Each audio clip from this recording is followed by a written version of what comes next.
there's, and you know this, it's an intensely personal thing. As you said, Sure. you try to tell people like they need to make their own decisions. For some people, the very tedious and arduous process of going through a loved one's belongings can be therapeutic. It can be a Hmm. way for them to reminisce and sort of feel like they're getting closure on things. For other people, it can feel traumatizing. For other people, it can just feel overwhelming.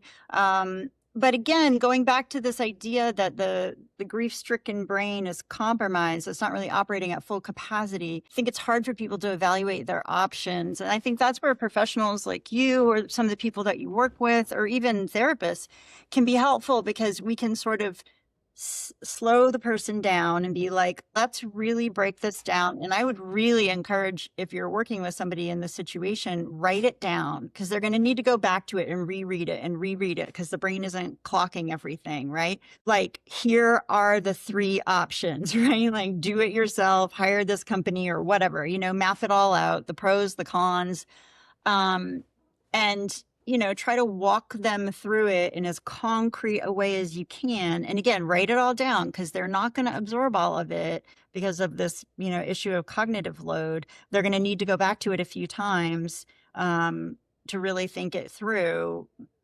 I think that's the problem, is that, like, on the spot, if somebody's trying to make this decision and their brain isn't functioning properly, they just go with their gut, which is not always helpful, right?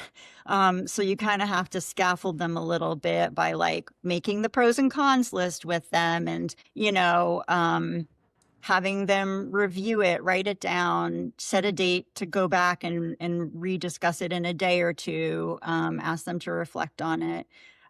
Because just having a conversation once, or having a conversation without writing anything down, like you don't know what's really getting in, because again, their brain is loaded down with grief and just not processing really well.